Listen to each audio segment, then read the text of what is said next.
नमस्कार, आप देख रहे हैं न्यूज़ वन इंडिया। मैं हूं आपके साथ राजेश कुमार। खबरें देवभूमि की। मुख्यमंत्री पुष्कर सिंह धामी ने राज्य के युवाओं को आश्वासन देते हुए कहा कि अब भर्ती परीक्षाओं में किसी भी प्रकार की देरी नहीं होगी। सरकार ने जो फैसला लिया है उस निर्णय पर सरकार खरा उतरने जा रही है और अक्टूबर महीने से भर्ती परीक्षाएं शुरू हो जाएंगी। मुख्यमंत्री ने कहा कि अक्टूबर महीने तक विज्ञप्ति जारी होना और दिसंबर महीने तक भर्ती परीक्षाओं का खत्म होने का कैलेंडर भी जारी हो जाएगा। धामी ने कहा कि सरकार ने भ्रष्टाचार पर लगाम लगाने के लिए कठोर कदम उठाए हैं।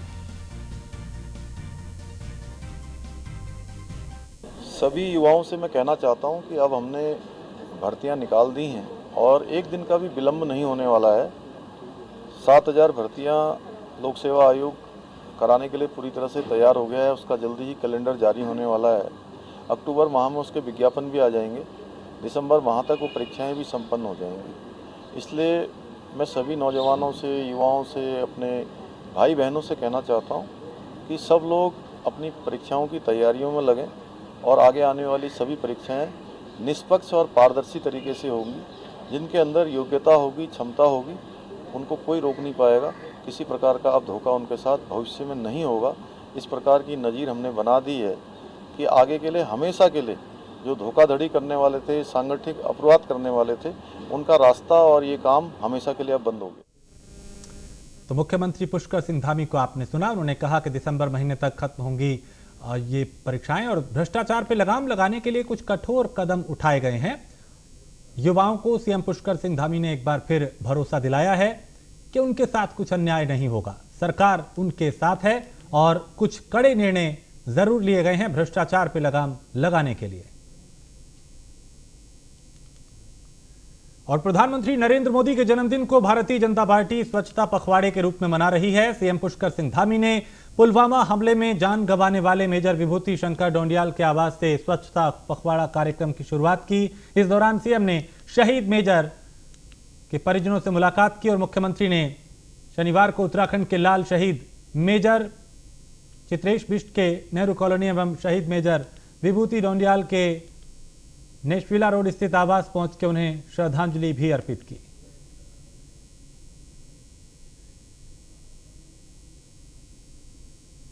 देखिए, मैं सबसे पहले तो माननीय प्रधानमंत्री जी को बहुत बधाई देता हूं, शुभकामनाएं देता हूं कि वो दीर्घायु हों, वो स्वस्थ रहें और लंबे समय तक उनका नेतृत्व हमको प्राप्त होता रहे।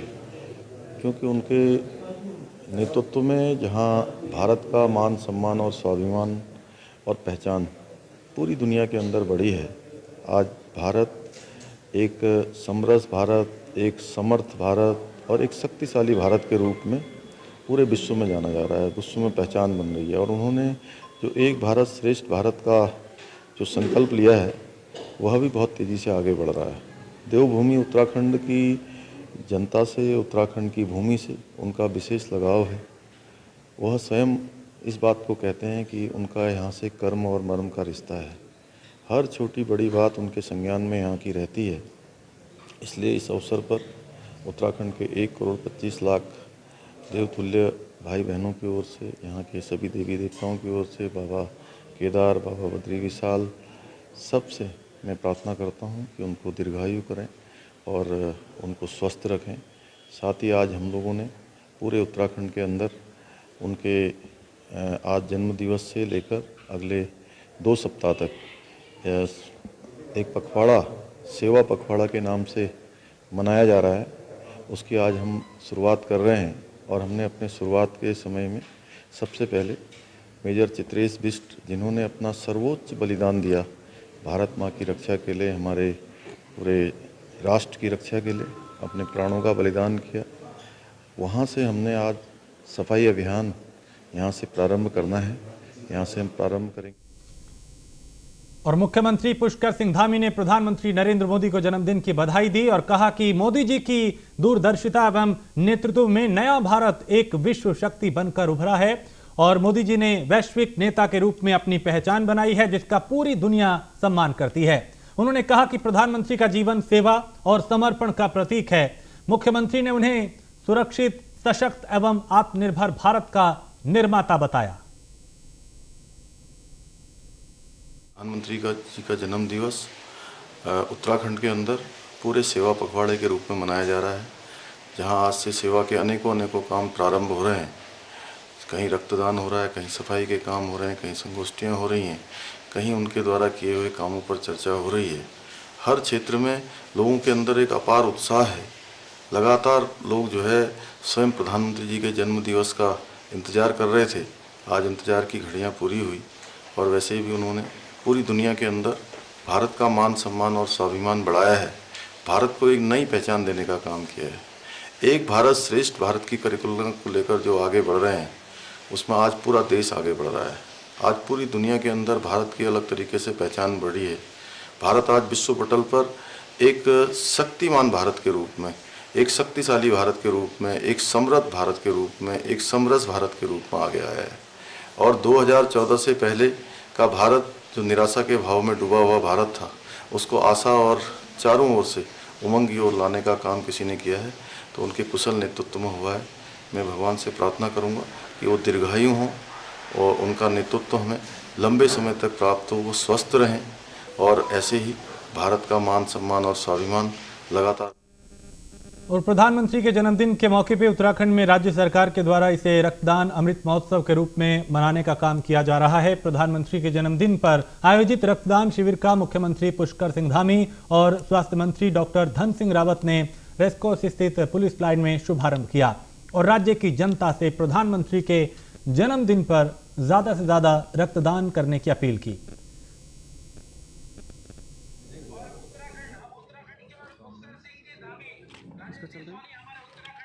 अरे बंद करा ना, इसका है बंद कर दो भाई, ये बंद करो यार, ऑडियो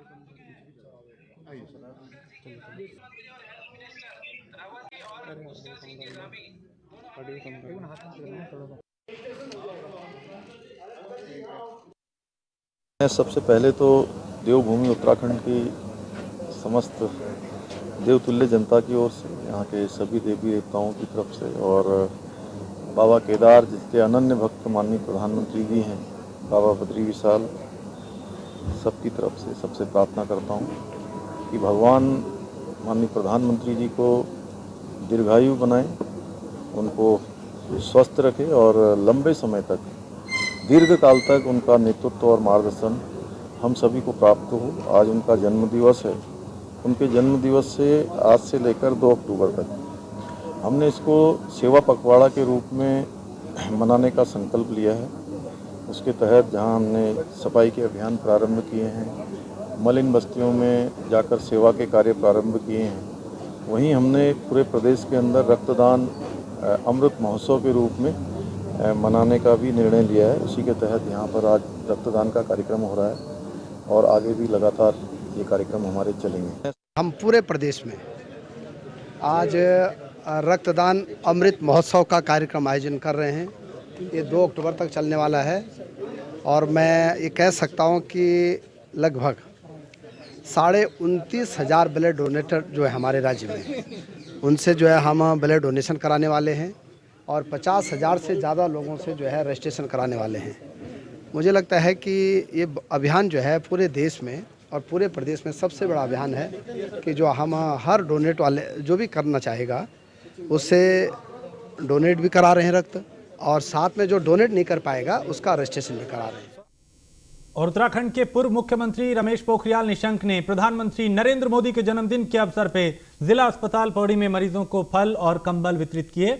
वहीं निशंक ने कहा कि यूकेएसएससी और विधानसभा भर्ती घोटाले पर कहा कि कांग्रेस के शासनकाल में कई घोटाले दब गए, जबकि दोषियों पर कार्रवाई हो नहीं पाई, लेकिन बीजेपी के शासनकाल में भर्ती घोटाले के दोषियों पर कड़ी कार्रवाई हो रही है। वहीं निशंक ने कहा कि स्वास्थ्य सेवाओं की कुछ अव्यवस्थाएं धीमे धीमे पटरी पर लौट रही हैं। सरकार अब कोई ऐसी नीति बनाना चाहती है कि जो दूरस्थ क्षेत्र में रहेगी उनको क्या सुविधाएं होंगी, कितने साल तक कोई यदि वहाँ पर काम कर रहे हैं तो उनको इतने वर्षों में पदोन्नति में या उनको कोई पैकेज के रूप में, ऐसी नीति गवर्नमेंट विचार कर रही है ताकि लोग नीचे से ऊपर आ सकें और वो बहुत अच्छे तरीके से काम। अभी देखते रहिए कुछ दिन में ये जो अव्यवस्थाएं जो एक लंबे समय से थी देश की आज़ादी के बाद, वो खत्म हो जाएंगी। ये जो नई शिक्षा नीति है, ये नए भारत का निर्माण करेंगी सरकार। और कैबिनेट मंत्री गणेश जोशी के आवास पे भी प्रधानमंत्री के जन्मदिन पर किसान सम्मान समारोह का आयोजन किया गया, जिसमें किसानों को मुख्यमंत्री पुष्कर सिंह धामी और कृषि मंत्री गणेश जोशी ने सम्मानित किया। इस कार्यक्रम में मुख्यमंत्री पुष्कर सिंह धामी ने प्रधानमंत्री के जन्मदिन का केक काट के सभी को शुभकामनाएं दी और उनकी लंबी उम्र की कामना की।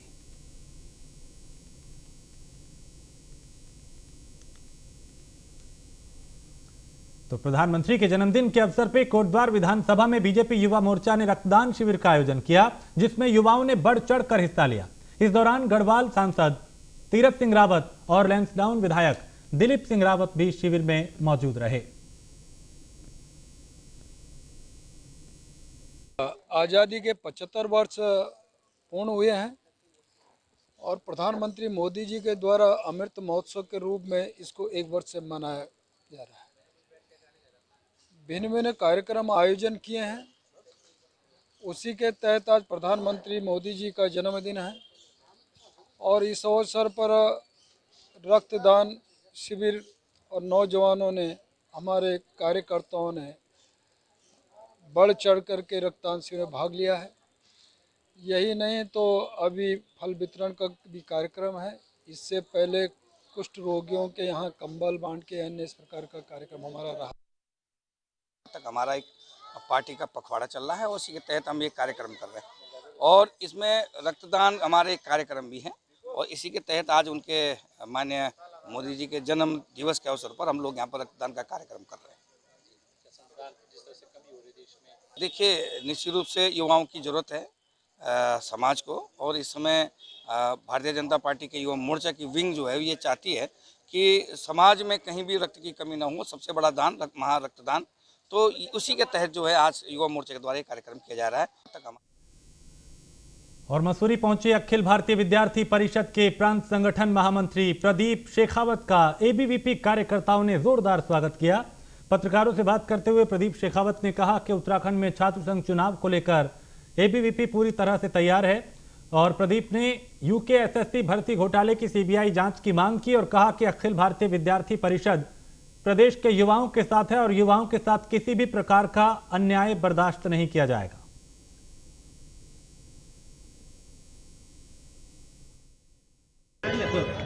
अभी पूरे प्रदेश भर में प्रवास चल रहा है अभी, और अखिल भारतीय विद्यार्थी परिषद पूरे उत्तरांचल प्रदेश में छात्र संघ चुनाव को लेकर पूरे प्रदेश भर में अपने कार्यकर्ताओं को लगाकर हर जगह हम सक्रिय रूप से कैंपस में भी उतरे हैं। और अखिल भारतीय विद्यार्थी परिषद प्रदेश भर के अंदर हमारा अभियान चला है, सदस्यता अभियान, और कैंपस में एक एक विद्यार्थी को जोड़ने का काम हम कर रहे हैं। अभी अखिल भारतीय विद्यार्थी परिषद सदस्य बनाने का काम कर रहा है। साथ साथ सभी कैंपसों में विद्यार्थियों की समस्या क्या है उनको सुनकर उनकी समस्या के समाधान के लिए हम लगातार शिक्षा मंत्री और माननीय मुख्यमंत्री को ज्ञापन देने का काम कर रहे हैं। अभी आने वाले समय में अखिल भारतीय विद्यार्थी परिषद का एक प्रतिनिधि मंडल शिक्षा मंत्री धन सिंह रावत जी से मिलेगा और माननीय मुख्यमंत्री से मिलेगा, जिससे सही समय पर आने वाले समय में अगर कोई भी किसी भी प्रकार का कोई समस्या है विद्यार्थियों का, तो जल्द से जल्द विद्यार्थी परिषद सबकी समस्याओं का समाधान करवाने का काम करेगा।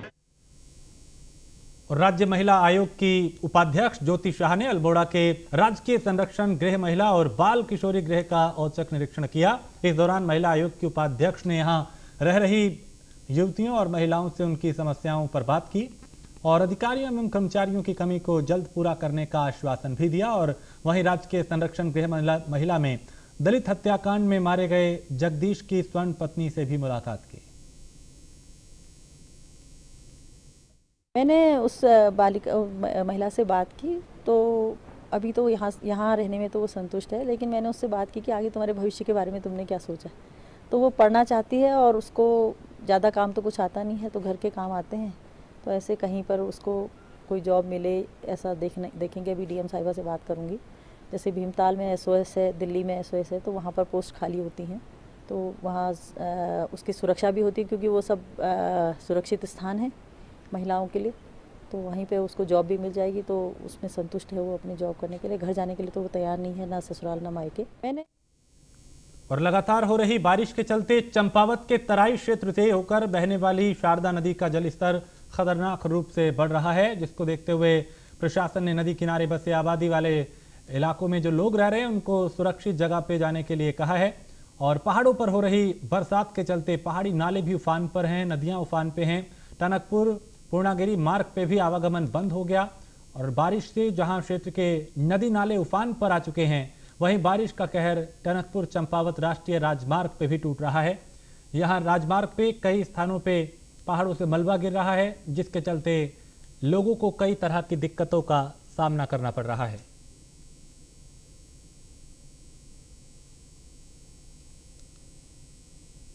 अल्मोड़ा जिले में मूसलाधार बारिश के बाद दर्जन भर ग्रामीण मार्ग बंद हो गए हैं और तेज बारिश के कारण लक्ष्मेश्वर बाईपास के समीप विवेक शाह का मकान ध्वस्त हो गया।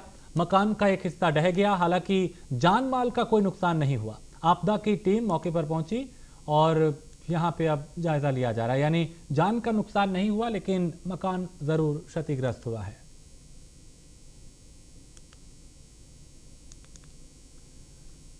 तो उत्तराखंड में मौसम का मिजाज तल्ख है, जहां एक तरफ बारिश का दौर जारी है, वहीं दूसरी तरफ बर्फबारी भी शुरू हो गई है। चमोली में बीते दिनों बारिश के बाद अब बद्रीनाथ धाम के आसपास की चोटियों में बर्फबारी हो रही है, जिससे धाम में भी कड़ाके की ठंड पड़ रही है। और इन दिनों पितृपक्ष के चलते अपने पितरों का पिंडदान करने के लिए बड़ी संख्या में श्रद्धालु बद्रीनाथ धाम पहुंच रहे हैं।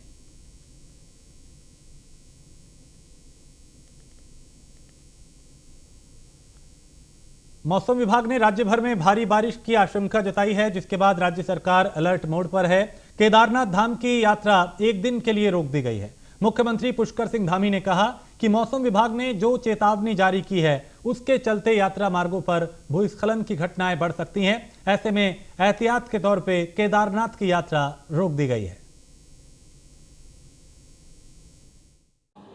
केदारनाथ की यात्रा को एक दिन के लिए रोक दिया गया है, क्योंकि मौसम विभाग ने जो भविष्यवाणी की है उसके अनुसार अभी जिस प्रकार से बारिश होने की संभावना है, उससे जगह जगह पर हमारे पत्थर गिरने का और भूस्खलन का एक खतरा पैदा हो जाता है, इसलिए यात्रा रोकी है।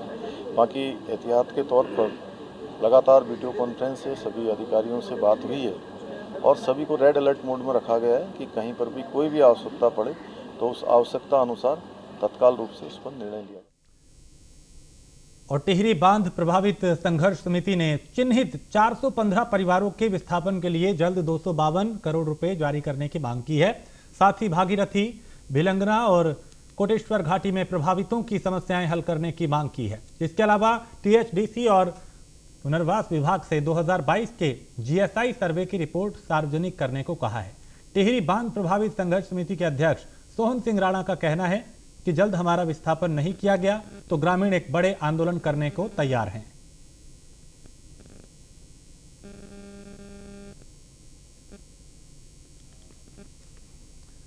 प्रदेश भर में डेंगू के बढ़ते मामलों को देखते हुए स्वास्थ्य विभाग अलर्ट हो गया है और स्वास्थ्य मंत्री डॉक्टर धन सिंह रावत का कहना है कि विभाग की तरफ से पूरी व्यवस्थाएं इस बीमारी से निपटने के लिए कर दी गई हैं।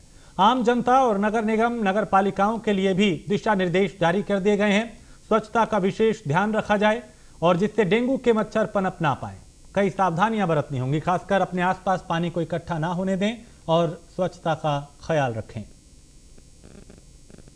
देखिए, हमने जितने हमारे नगर निगम हैं, जो पंचायती राज विभाग है, हमने हर विभागों को भी ये कहा है कि वे सफाई पे भी ध्यान देना है और पैसे भी दे रखे हैं। विभाग की तरफ से हमने अलग से हर डिस्ट्रिक्ट हॉस्पिटलों में अलग से वार्ड भी बना दिए हैं और मैं कह सकता हूं कि मैं कल चमोली ज़िले के दौरे पे भी था और कोई दिक्कत कहीं नहीं। ये ज़रूर है कि कुछ केस बड़े हैं, लेकिन सरकार की तरफ से ना दवाइयों की दिक्कत है ना वार्ड की।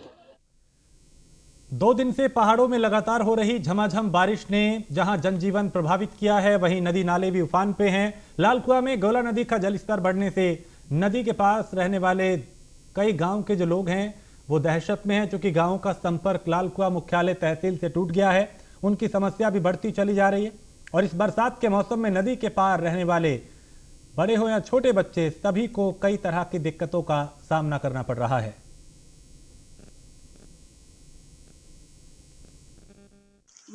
कि कई गांव नदी पार है, उन लोगों का आवागमन 2-3 दिन से ठप पड़ा हुआ है। बीच में काफ़ी बारिश होने से कल परसों से आज भी इतनी बारिश थी, रात भर बारिश थी, उसकी वजह से काफ़ी नदी का तेज हो चुका है, जिसमें आवागमन पूरा रुक चुका है।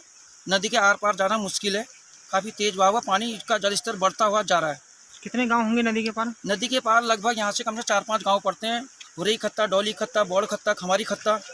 काफ़ी लोगों की ये सबसे भारी समस्या है, जो कि यहाँ पर नदी का जलस्तर बढ़ने से कई स्कूल के बच्चे आना जाना हर चीज़, कई लोगों की ऐसी सामग्रियाँ हैं, घर की सामग्री, उनको भी लाने के लिए काफ़ी दिक्कत परेशानी का उन्हें सामना करना पड़ता है। देखिए, लालकुआं क्षेत्र पे मुख्यतः राउत नगर, फल सेकेंड, गोला गेट, जितने भी इस साइड के आबादी जितने लोग बसे हैं गोला नदी के किनारे, सभी जगह पर जाके माइक से, लाउड अलर्ट से अनाउंस किया गया है नदी का जल स्तर बढ़ रहा है, कोई नदी की तरफ न जाए। इसके साथ साथ ही जहाँ जल भराव है उस एरिया में भी जो है जा कर जो है पब्लिक जो है अनाउंस कर रही है अपनी जो है बचाव। रुद्रपुर पुलिस ने आखिरकार 3 साल से फरार कबूतरबाज मां और बेटे को गिरफ्तार कर लिया है। आरोपियों ने विदेश भेजने के नाम से बेरोजगार युवकों से 12.5 लाख रुपए ठगे थे, जिसके बाद पुलिस ने आरोपियों के ऊपर 10-10 हजार रुपए का जुर्माना भी लगाया था। अब एसओजी की टीम ने आरोपियों को पुलिस से, यानी जो आरोपी है, उन्हें पंजाब से गिरफ्तार किया है। कबूतरबाजी का एक आरोप था, जहां पे गरीबों को फॉरेन भेजने के नाम पे 12.5 लाख रुपए हड़प दिए थे। इस मुकदमे में कुल मिला के 2 लोग वांछित चल रहे थे 3 साल से। इनके ऊपर लगातार कार्रवाई की गई, पकड़ में नहीं आ रहे थे, इनामी की कार्रवाई की गई और 3 साल से इनामी अपराधी थे, अभियुक्त थे ये। तो आज इनके विरुद्ध इनको हमने गिरफ्तार कर लिया है। एसओजी की टीम द्वारा लगातार सुराग राशि पता राशि में एक आज बहुत सफल एक हमें उपलब्धि मिला है, जिसमें ये दोनों 3 साल से जो फरार चल रहे थे इनामी 10,000 के इनामी लोगों को हमने गिरफ्तार कर दिया पंजाब से। उस पर दोनों का नाम है हरगुन और कुलविंदर कौर। और पंचायत चुनाव को देखते हुए हरिद्वार में शराब तस्कर पूरी तरह से सक्रिय हो गए हैं, लेकिन पुलिस प्रशासन भी पूरी तरह से एक्टिव है। और नेहरू कॉलोनी पुलिस ने नवादा हरिद्वार इलाके में एक बंद मकान में छापा मारा, जिसमें लगभग 20 लाख से ज्यादा कीमत की पंजाब और हरियाणा मार्का की जो शराब है वो बरामद की गई। यानी एक बड़ी खेप यहाँ पे पकड़ी गई है और पुलिस ने बंद मकान में यहाँ छापा मारा था सूचना के आधार पे, जिसके बाद बड़ी मात्रा में यहाँ से शराब की खेप पकड़ी गई है। जानकारी मिली मुखबिर के माध्यम से, और हरिपुर नवादा में जिस घर में शराब रखी हुई थी वहाँ हमने छापामारी की तो 113 पेटी पंजाब हरियाणा मार्का ये बरामद हुआ है। और इसमें कुछ लोगों के नाम आ रहा है, सामने आ रहा है, मैं बताऊंगा नहीं आप लोगों को, लेकिन इसमें कोई ना कोई गैंग इसमें इन्वॉल्व है। और ये भी जानकारी है कि इस शराब पकड़ा गया है, इसको कहीं ना कहीं मेरे को लगता है कि जानकारी ये भी मिली है कि इसको हरिद्वार जो पंचायत चुनाव है उसको वहाँ सप्लाई करने की योजना थी। ये लगभग इसका जो ओपन मार्केट में 20 लाख की शराब है ये। और इसको हम जो अभी एक्साइज विभाग ने जो 160 पेटी बरामद की है उस कड़ी से भी हम जोड़ने का प्रयास कर रहे हैं। और इसमें हमारी पुलिस ने बहुत अच्छा काम किया है और जो भी इसमें अभियुक्त अभी प्रकाश में आएंगे उन सब के विरुद्ध जो है गैंगस्टर एक्ट के तहत भी कार्रवाई की जाएगी। जानकारी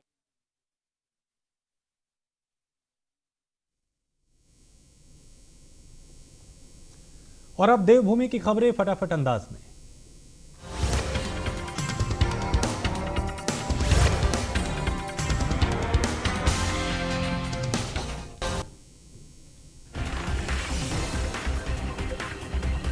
मसूरी में प्रधानमंत्री के जन्मदिन पे रक्तदान शिविर का आयोजन किया गया, जिसमें बड़ी संख्या में लोगों ने पहुंच के रक्तदान किया।